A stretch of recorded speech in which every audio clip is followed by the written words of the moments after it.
Bonjour à tous. Alors, dans la capsule d'aujourd'hui, nous allons nous intéresser au thème comment encadrer et motiver son stagiaire.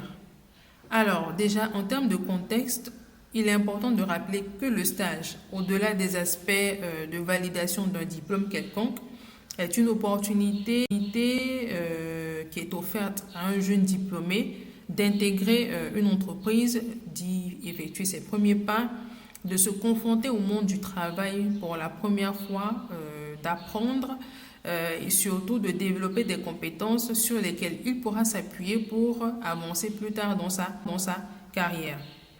De l'autre côté, l'intérêt n'est pas non plus négligeable pour l'entreprise. Pourquoi? Parce qu'un stagiaire avec lequel la collaboration s'est bien déroulée est une future recrue en puissance. On pourra intégrer officiellement aux effectifs en cas d'un poste qui se libère à court ou moyen terme. Donc vous voyez que c'est plutôt intéressant en termes de temps d'adaptation pour le stagiaire et aussi en termes de coûts de recrutement qui vont s'en trouver très réduits. Alors, que faut-il faire concrètement lorsqu'on a un nouveau stagiaire dans nos locaux? Donc la première des choses, c'est bien sûr l'onboarding. Il faut que l'accueil du stagiaire soit optimal. Donc si vous avez un processus en interne d'onboarding, donc même s'il est appliqué au CDD ou encore au CDI, il peut également s'appliquer au stagiaire. Le plus important est que celui-ci se sente à l'aise dès ses premiers pas dans les locaux de votre entreprise. En deuxième position, il est important que le stagiaire ait un statut clair. Donc pour cela, il faudra mettre à sa disposition un contrat de stage dans les règles.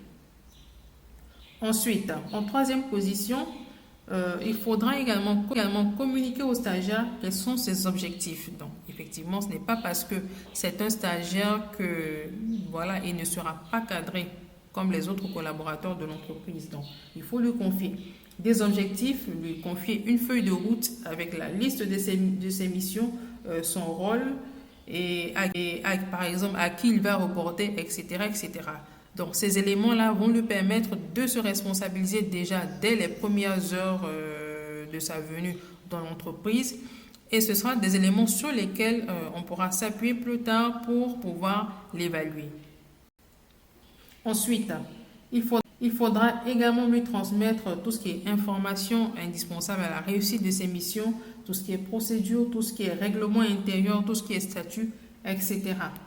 Et surtout s'assurer que ces éléments sont bien compréhensibles, que le stagiaire les a bien assimilés et surtout se rendre disponible autant que possible pour les lui expliquer au besoin.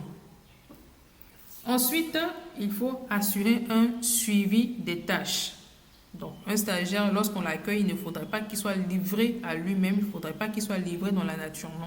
Il faut assurer un véritable suivi de l'exécution de ces tâches. Donc, pour ça, il faut lui faire des feedbacks réguliers. Donc, si vous demandez à ce qu'une tâche soit exécutée, vous y insérez le délai auquel la tâche doit être effectuée et ensuite, vous le relancez au besoin. Donc, ça va lui permettre, lui, en tant que stagiaire, une fois de plus, de se responsabiliser et d'acquérir une discipline pour se comporter en véritable professionnel.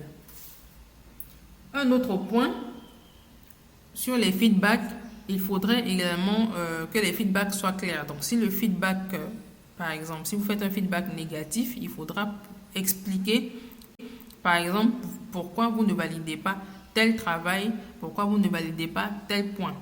Ça va permettre aux stagiaires de se corriger. Mais lorsque, par exemple, voilà, le résultat est bon, il faut encourager, il faut féliciter. Donc, ne pas seulement s'arrêter à faire des feedbacks négatifs. Il faut également faire des feedbacks positifs. Il faut être bienveillant, il faut encourager pour que cela puisse motiver le stagiaire et lui permettre de gagner davantage en confiance. Donc, plus il va gagner en confiance et petit à petit, vous allez déléguer. Ça, c'est un autre point. Donc, déléguer au fur et à mesure lorsque vous vous rendez compte que le travail est bien exécuté. Donc, une fois de plus, vous allez gagner parce que vous allez vous libérer de certaines tâches et le stagiaire, lui, va monter en compétences. Donc, un autre point sur les éléments de motivation, si par exemple il y a des bonus qui sont partagés, il ne faut pas hésiter surtout à faire bénéficier du stagiaire. Donc, s'il y a des petits avantages, s'il y a des petits gadgets, s'il y a des petits cadeaux qui sont partagés à l'ensemble du service, donc il ne faudrait pas que les stagiaires soient mis à l'écart. Donc, il faut partager avec eux.